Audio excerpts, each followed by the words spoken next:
And we're back. So where last we left off in our lovely adventure, I'm just going to kick off my project again. I saved it up on GitHub.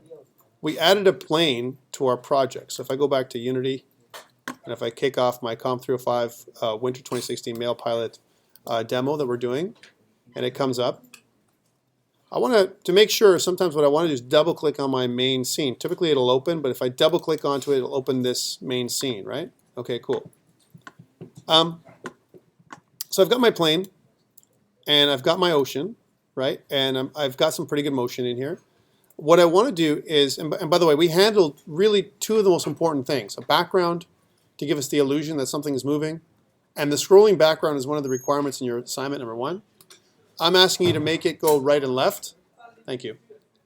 Like, don't scroll it from the top down, because scrolling from the top down, it means you can just replace my assets with your assets and use my code and everything's good. I want you to make it go right and left, okay? So that means you're going to make a side scroller, all right? You're not going to make a top scroller. If you're making a top scroller, meh, what are you learning, right? You're just copying my code, right? And just replacing the assets with something else. So make a side scroller, which means there's going to be some different code you have to do. Like if you look at this, the stuff we did in MonoDevelop, do I have to change this code? Yeah, because now I'm going to make this will be vertical. Not a lot of changes now, mind you, but some changes right here for my plane. And the checkbounds method is going to be different because you're going to be checking up and down as opposed to left and right, right? You're going to be doing that. The ocean controller is going to be different because my resetting, I reset the ocean up and down, you're going to be resetting your background right and left, right? So lots of little changes that go on that it gives you enough challenge. You know how to do this way, you should know how to do the other way. But it'll give you enough challenge to figure this out. One of the challenges that people have when they make a side scroller or any kind of scrolling, continuous scrolling game or endless scroller is that the background is not tiled properly. You'll notice a bit of a glitch. It'll jump.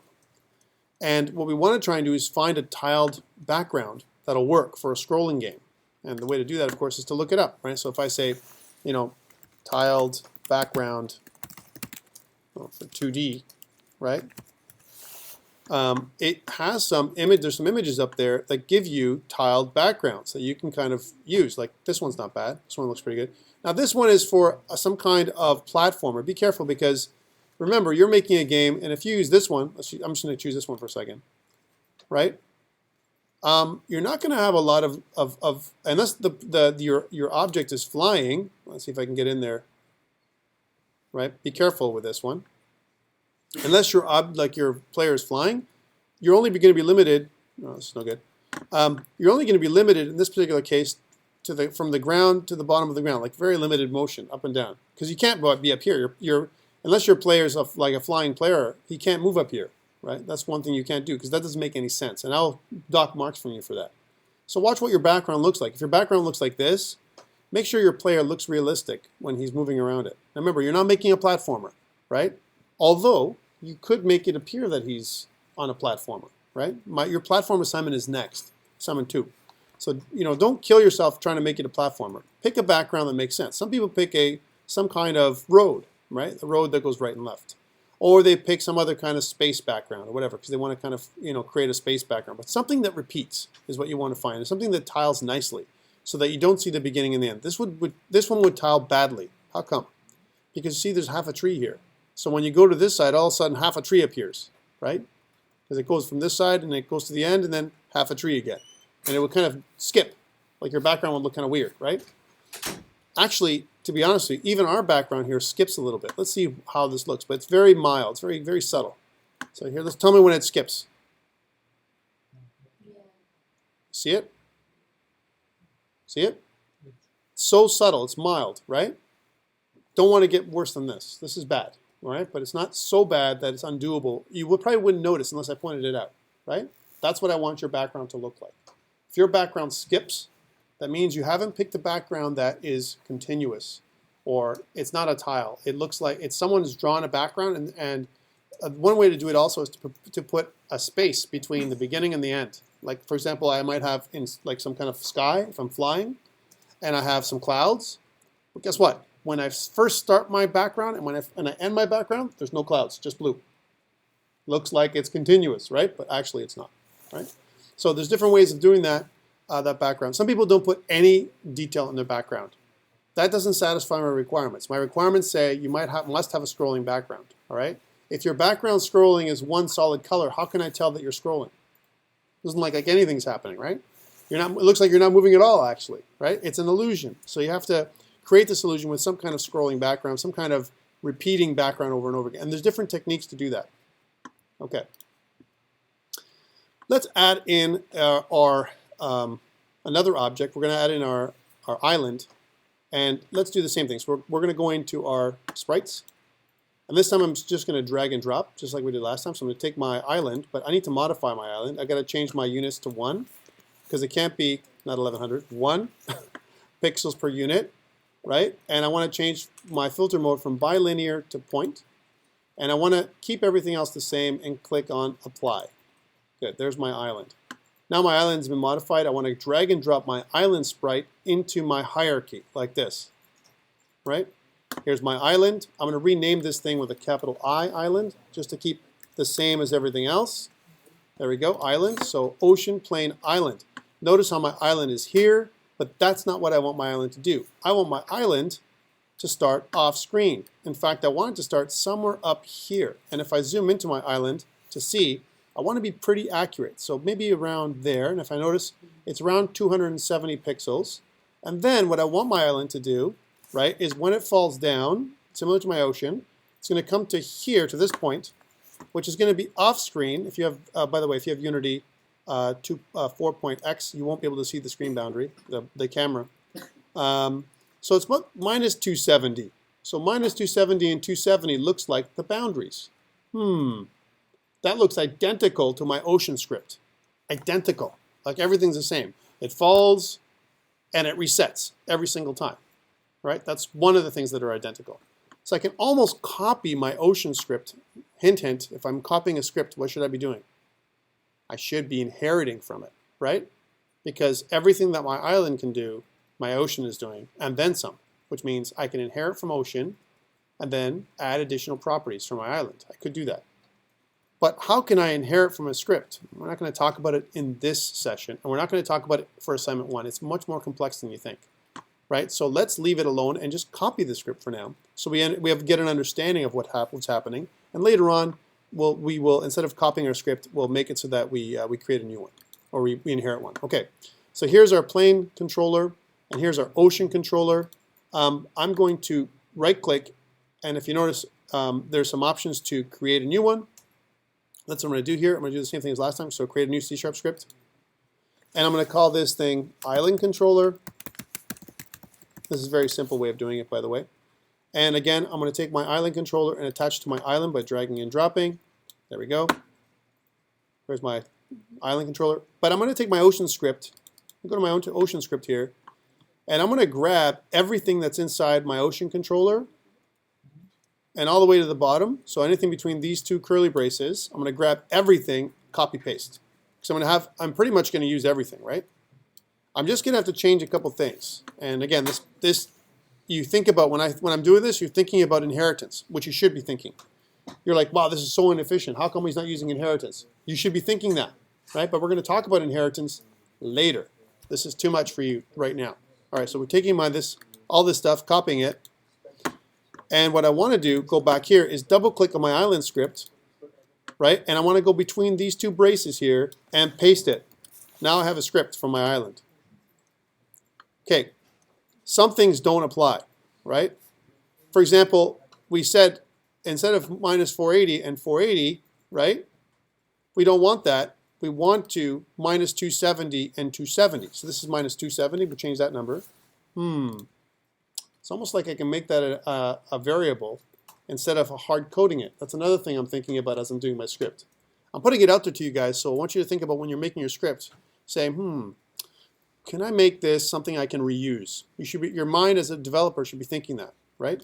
And same thing over here, the same number, 270 and 270, right? So I can say, 270F. So I'm going to kind of reset it to 270, and when it gets to minus 270, it's going to reset. Okay, cool. So that's what I wanted to do. And if you just leave it like this, and we'll just change some of the comments. So it says reset the island sprite to the top, right? If I leave it the same, one thing is really cool. My speed should be 5 and match the ocean. Why? Because my island can't go faster than the ocean. That doesn't make any sense. It would look weird, right? And it can't go slower than the ocean. That means that the ocean would be going faster than the island. That makes weird sense too. So it's almost like the ocean and the island are like one. They look like one object, right? Which is what it should look like. Because the ocean and the island, when your plane flies over the ocean and the island, fixed objects on the ground plane should look like they're moving together, right? Okay, cool. So that's one thing. If I was to attach this or run this thing right now, it's pretty cool. One thing I want to caution you on is my island. Notice how my order and layer is 0. Could leave it there, but I highly recommend you make it 1. But if we make our island 1, should my plane go under the island or over the island? Over the island, right? Which means my plane, which already has an order and layer of 1, should go to 2, right? So that way everything is ordered and they're actually ordered properly, right? Otherwise you're going to have some weird. And if you get that in your game, if you say that, why is my plane going underneath this? Because of your order and layer. And that's the reason why it's happening, okay? So if I press play now, the way it is, because I've copied my script, right? You could almost say I could apply my ocean script the way it is to my plane, modifying a couple of options. I could. Let's check it out. Play. There's my ocean on my island, but guess what? It just keeps going like this. That doesn't make it. That's not fun, right? That's not fun, right? I want to make it so that it gives me a random exposition on the top. Let's see what's really happening on if I press play. Let's see what's really happening in the scene view. Look, here's my ocean and then or my island, and then it just resets with my ocean, but it resets the exact same position, right? Notice how it resets a lot faster than my ocean does. So my ocean resets and my island resets. That's what's really happening in the background. It's an illusion that my ocean and my island are tied together. They're moving at the same speed, so it makes it look the same. But we want to make it so that it appears in a random location on the top of my screen. Okay, let's stop. That means that my ocean, my island, right, should appear in random position starting at, as an example, let's say minus 290, or in this particular case, maybe minus 287 for my island, because my island is a little bit different than my plane, right? See, minus 287, let's say. I don't think I want to start, I don't want to start it here, because that would be off screen, right? I don't want to start my islands off screen. Everything I want to start on screen. So here, and then I want to go to the other side, right? I want to go to the other side of my screen here. And I want to put my island to the other side. So minus 287, and it looks like 290. Because my island is a weird shape, right? And it's not that it's a weird shape. It's just that 289 might be the right thing. So maybe 288 or 289 might be right. Let me just check that one more time. Because my island is different than my plane. It has a little bit of different transparency around this side compared to this side. This is kind of more squarish, and this is more roundish on this side. So just to play with the mechanics, the way it would look proper, we'd probably want to pull it. So again, I'm sitting at minus 288. I'm just testing this position, right? Minus 288. That looks okay.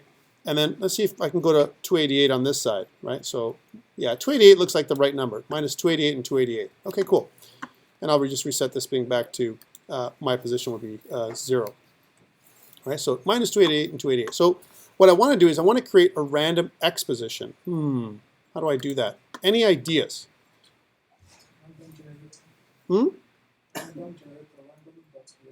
Random.range. I like the random.range. I want to do it probably here, right? In my reset. When I reset my island, it's going to be reset here. So see where it says here 0. That's where my random range is going to be, right? And we can make this is just a floating point number that we can assign locally, right? Because we don't care. We don't care if it's recreated every time it's reset. It only resets every time the island gets down, so that's not a big draw. Or you could make it a private variable if you wanted to, but why? So we can say var, if I want to use the var keyword, or I can just, because actually var works in C#, believe it or not, just like it does in JavaScript.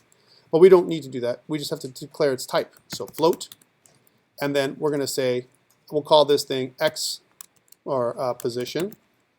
My x position, right, is going to be a random range, like you said. So if I go random.range, here's my random range, and if I say min and max, so the minimum, I just put it right in here, the minimum number and the maximum number. So it's minus 288F, it's got to be floating points, to 288F, right? That's my random range. We're going to get a random, that's how you do random numbers here, right? For Unity, it's very, very easy. That's my random exposition. So now I'm going to take my exposition here and put it in here in my vector2 object, right? So that's what's going to be added into the transform. So I'm going to take my exposition, copy it, and replace the 0 with my exposition, right? So I'm going to get a random number here. I'm going to put it inside. Every time it resets, I'm going to get a random position from my island. Let's see if this works, if I made a mistake. And I'll press play. And then it starts there, and then it starts over there, and it starts here. And notice how it starts in different positions. So now it looks like I'm flying over different islands. And the island is going to be our target. That's the place we want to get to, right? So when we hit the island, that's why it's called mail pilot, we're going to pick up some mail, or some points, if you will. And when we pick up some points, we're going to add to our score. That's what we're going to do, right? So that's the item that's going to make us gain points, right? And notice how, if I was to go back to the scene view, it looks a lot different, doesn't it? So it goes over here, now it starts over here, and it's a random position off screen. And it's going to start off screen and kind of float into the screen randomly, right? And that's what you should see. Any questions around this? So I'm reusing all of my objects so far. I'm reusing my plane's not going to be off screen. It's always staying on screen. And notice if I was to play in the game, I can move my plane around too to make it look like I want to get it. So I got my plane right there, and then I come over here, and I'm over here, right? Notice I don't have complete control of my plane. It's a bit of drift because of the way I've programmed how long I'm holding my key gives me more drift, which kind of makes it more interesting for me, right? As opposed to exact movement. I could make it exact movement, but this way I'm adding a bit of drift depending on how long I hold my keyboard, right? My key is my keyboard, right? So it's not bad. It looks like it's like we're making this 2D game. Any questions before we end for today, right? Next day, what I'm going to do is I'm going to make a cloud. We're going to use the clouds to come by, and the clouds are dangerous clouds. These dangerous clouds will destroy my plane, right? That's what they're going to do. They're full of lightning, right? Or some kind of thunder, or maybe some kind of, they're chemical clouds, biochemical clouds that kill our plane and our pilot. Who knows? We'll make it up, right? But these clouds are going to be our enemies. And we're going to do that. But the thing is, we're going to make a cloud object. And this is the funny thing, the next part is really important, is we're going to make each cloud object this hazard, if you will. If you look at the video online, the tutorial, they talk about hazards, and the hazards online are these asteroids. Here, our hazards are going to be cloud, and our clouds are going to be able to cross over because in real life, clouds can cross. But not so with like cars or other planes or other enemies or whatever. They don't cross over each other, right? So I'm going to caution you against doing that for your game. Please don't let your other objects cross over each other. And there's a little bit of code you got to put in there to make it work. All right, any questions around what we've done today? I'm going to save this in the Git repository. So today we've added our plane, we've added some boundaries and our ocean and our island, and we've noticed some similarities between our ocean and our island in terms of our script. Our script was almost identical, and this can be a bad thing, but we'll talk about how we can make it a good thing. All right, see you next day. Excuse me, sir. Yes. So